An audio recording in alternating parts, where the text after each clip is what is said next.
So the LAPD kills a dog, and your first reaction is to blame the cops. A few days ago, there was a situation where a Knicks fan was celebrating their victory at the finals, and during her celebration, I guess she was a little loud and she lives in an apartment. Her neighbors called in a possible domestic disturbance. So, LAPD shows up to the door and they announce themselves. And when the door opens, this dog pokes his head out. Immediately, the cops freak out. And everyone wants to say, yada, yada, yada. Well, the police should have had better training. The big bad cops shouldn't be afraid of a dog, this and that.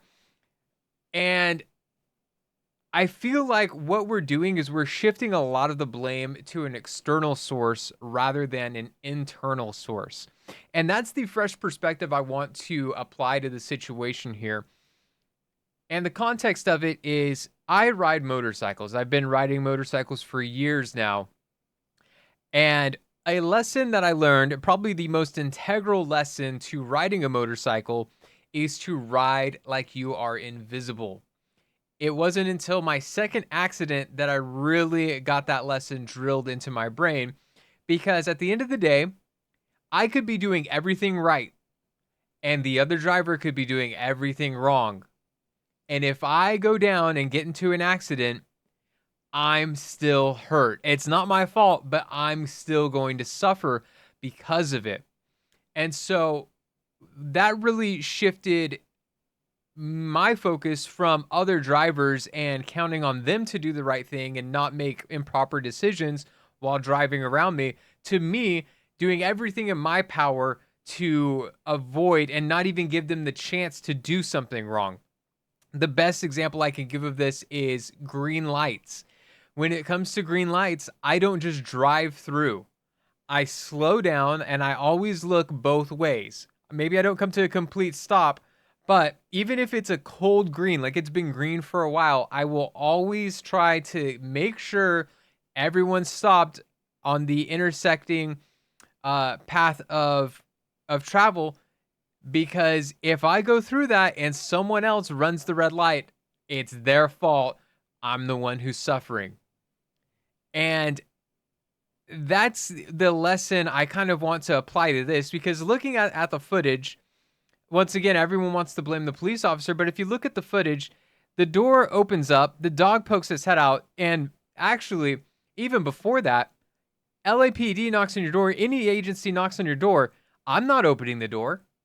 I'm not the biggest fan of the police. I recognize their use in society, the role that they play. However, I don't really have a high trust for the police myself. And so the first lesson I'm taking away from this is don't open the door. Why would you open the door? Especially if you have a dog. And especially if you know it's the cops on the other side and their reputation with dogs. This isn't the first time cops have killed dogs. It's actually kind of a trope at this point. So she opens the door and the dog sticks its head out. Cop freaks out and tells her, put the dog up. So the dog doesn't even get out. So she shuts the door, assuming to go put the dog up. Now, I don't know what putting the dog up means to her. To me, that means I go and I put it in a separate room and shut the door so there's no chance of this dog getting out. So I don't know. She obviously didn't do that, because the door opens up again and the dog just comes right out and is tragically shot. It's sad. The video is pretty graphic. She, with the dog crying in pain and the owners crying and screaming. It is a very somber scene. But I just see everyone kind of blaming the police, and hey, we need to assign the blame where it's due. And I think that also includes the owner's actions here. I think there is some culpability on the side of the owner, that she should have handled the situation better. Moist Critical makes some arguments that, well, she was flustered, there was a lot going on, this and that. And I'm sorry, I think we really need to be thinking 10, 20, 30, 50 steps ahead in every situation. Just like when I'm riding a motorcycle, what's the worst possible thing that could happen? How do I prevent, how do I even stop how do I even just take the worst possible thing off the table from happening? And in this situation, I think it was not even giving the dog any modicum of a lane to get outside. You stop that, you open the door, tell the cops, hey, I was just celebrating. Cops were like, great, gone.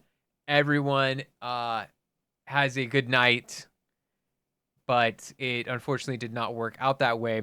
And if anybody has a brain watching it, they're going to take away exactly what I'm saying from this situation. You cannot control other people. You can only control what you can control. If she could control that cop not shooting her dog, she absolutely would have. But she doesn't have control over the police officer. She has control over the dog and where the dog goes. And if you don't have control over your animals, then you shouldn't be a pet owner. I'm sorry. That's just the truth of it. So I just had to offer my perspective on this. I don't think that's an angle that anybody has really seen or thought about.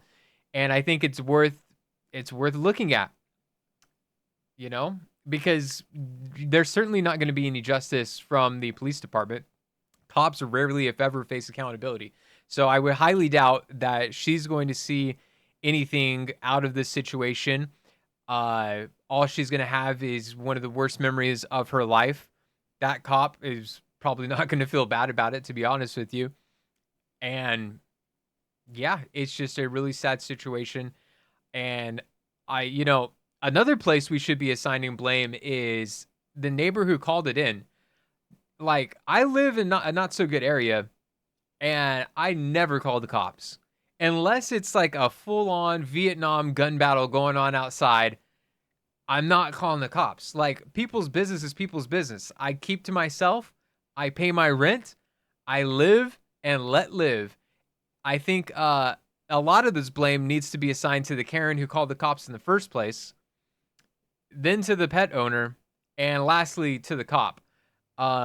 They're all external factors except for the dog owner, which was an internal factor. But yeah, man, terrible situation. I just think it was completely avoidable, and we all need to look at every angle from which it was avoidable. Love it or hate it, those are the facts.